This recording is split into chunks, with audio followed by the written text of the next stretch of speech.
5. Notion d'effort intérieur.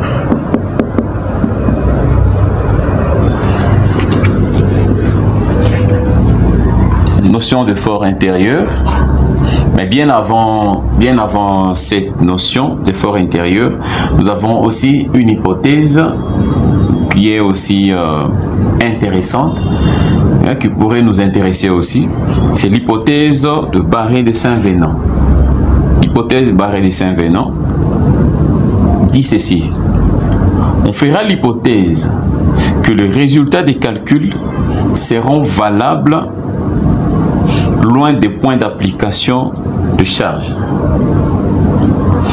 L'état de sollicitation dans une région suffisamment éloignée de points d'application de charges extérieures appliquées à la poutre ne dépend donc que du torseur associé à ces charges.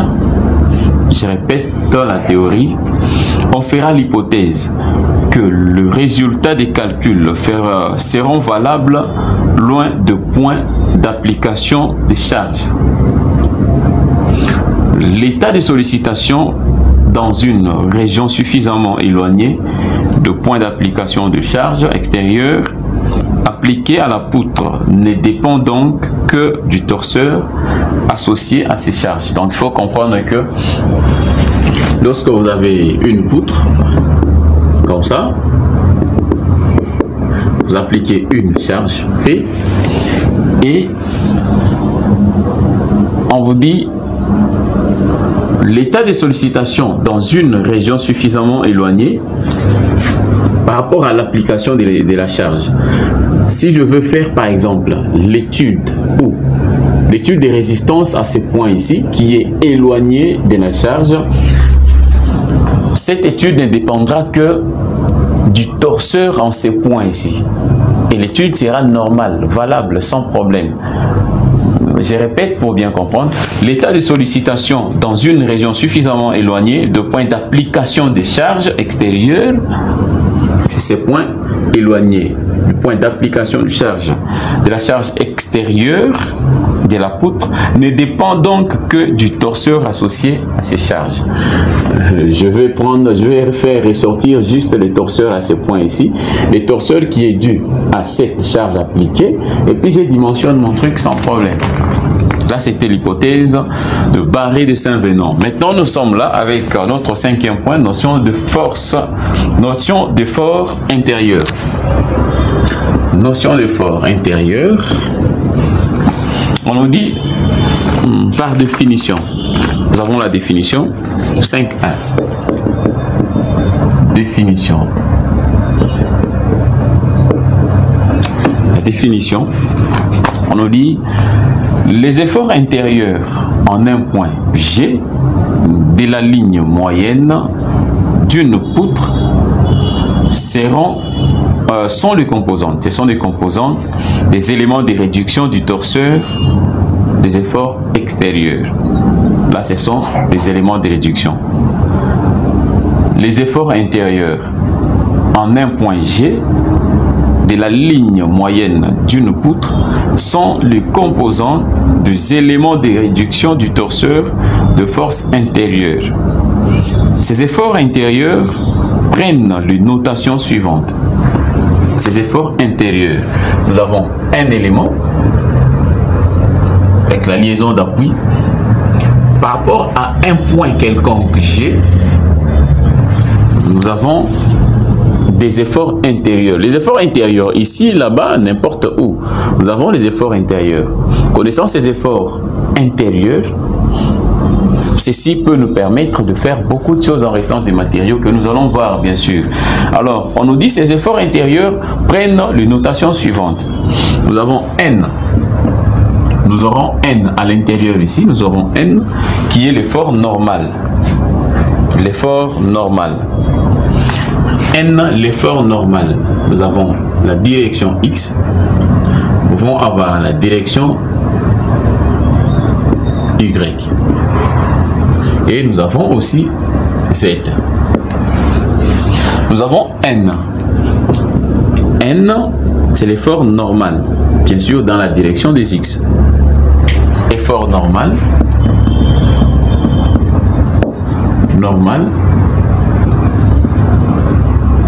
dans la direction des X. Direction des X, allons X vecteur. Dans la direction des X. Nous avons aussi TY. Nous avons aussi TZ. T, c'est l'effort tranchant. T, c'est l'effort tranchant dans la direction Y. Effort tranchant dans la direction des Y. Et TZ, c'est l'effort tranchant dans la direction de Z. L'effort tranchant, c'est ça même l'effort de cisaillement. L'effort tranchant, c'est cet effort qui nous crée des contraintes tangentielles. Et lorsqu'on a vu les contraintes tangentielles, on avait vu que dans la direction normale, on avait une composante. Lorsqu'on avait 3 dimensions. Dans la direction normale, nous avions une composante. Et dans la direction, dans les plans tangents, on avait 2 composantes. Alors ici, nous avons T, Y et TX. Alors, pour déterminer l'effort tranchant ici, ça sera l'addition de ces 2 composantes. Donc, vous allez voir que en X, en Y, j'aurai TY avec comme vecteur Y plus TZ avec comme vecteur Z. Donc, ça sera comme ça notre effort tranchant. Ah, ça sera effort tranchant. Là, c'est notre effort tranchant. C'est la somme de ces 2 composantes. C'est la forme vectorielle de l'effort tranchant. Nous avons aussi N qui est l'effort normal. 2 composantes de l'effort tranchant. Leur somme me donne l'effort tranchant en soi. Alors, si vous voulez déterminer l'effort tranchant, son module, bien sûr, ça sera la racine carrée de TY carré plus TZ carré. De la même manière que la contrainte qu'on avait déterminée. Alors, nous avons aussi, comme élément de réduction, nous avons aussi les moments de torsion T. Nous avons le moment T, qui est le moment de torsion. Alors, le moment de torsion, nous avons le moment de torsion. Le moment de torsion, bien sûr, peut être le moment de torsion et c'est fait autour de l'axe Y, de l'axe X. Parce que nous avons 2 moments. Nous avons le moment de torsion et nous avons le moment de flexion. Donc, nous avons le moment de torsion que je peux appeler les moments X. Nous avons les moments Y et nous avons les moments Z. Voilà. Les moments par rapport à Y et Z, ce sont des moments de flexion. Donc, moment fléchissant. Moment fléchissant. Les moments fléchissants. Donc, nous avons les 2 composantes du moment fléchissant. Donc, ce qui fait que, en soi, les moments fléchissants, MF égale à MY, Y vecteur, plus MZ, Z vecteur. Donc, nous avons quelque chose comme ça. Et alors, les moments de torsion, vous voyez que c'est juste là, on est en X. Là, on est en X. Alors, je peux faire la représentation graphique, bien sûr, de ces éléments de réduction pour bien comprendre comment est-ce que ceci se reproduit dans des pièces. Alors, je vais les faire ici. Je prends une surface. C'est une surface. Sur cette surface, je suis là, au milieu. J'ai l'axe des X. Ici, nous avons Z. Et là, nous avons Y. Alors, au centre, là, je prends une facette. Une petite surface. Voilà. Alors, notre pièce est là. Là, c'est ça la pièce, et là, c'est la direction normale. Sur cette direction normale, là, nous avons un effort normal, N. L'effort normal est dans l'axe de la pièce et perpendiculaire à la surface transversale de notre pièce. Nous avons l'effort normal. Et sur cet axe ici, si nous appliquons une force qui nous fait tourner l'axe des X, et ceci nous crée un moment de torsion. Un moment de torsion vectoriel nous crée un moment de torsion. Et en dehors de ça, là c'est le point 0, c'est le point origine. Ok.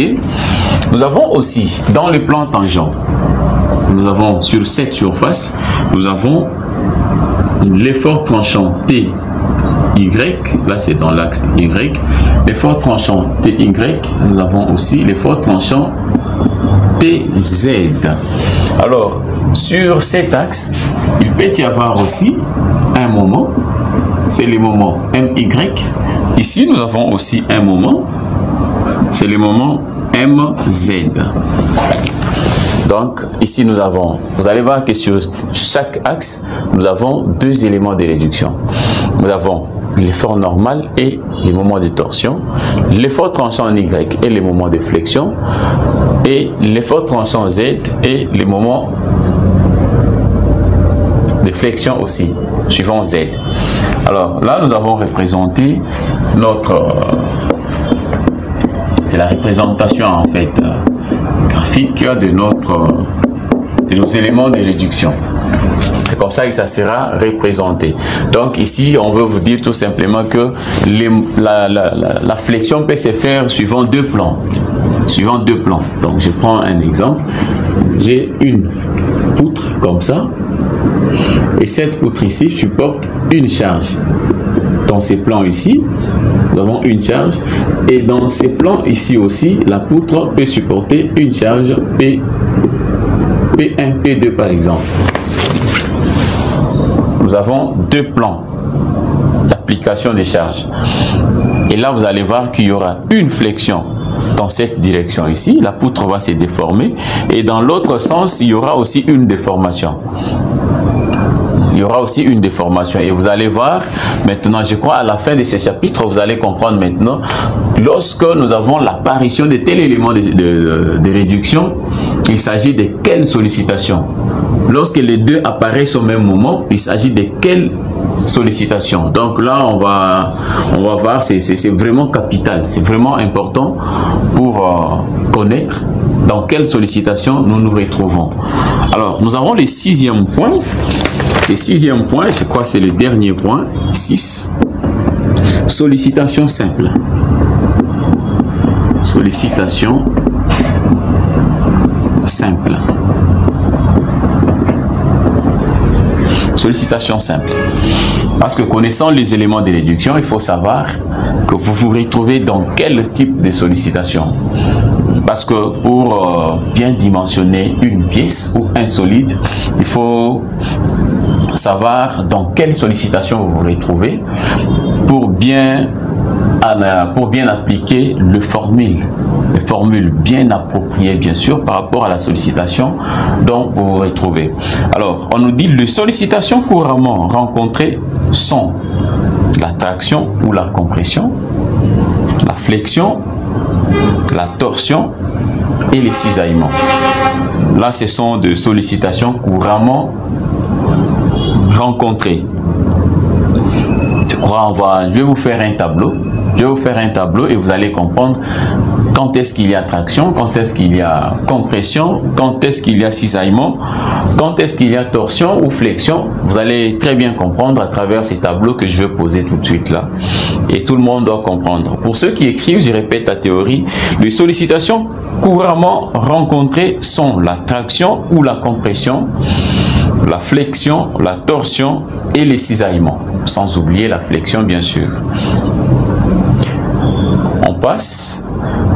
Quelques types de sollicitations simples sont donnés sur les tableaux ci-après. Quelques types de sollicitations simples sont donnés sur le tableau ou dans les tableaux ci-après. Voilà, nous avons un tableau que nous allons poser là-bas. On peut le poser ici. On va poser un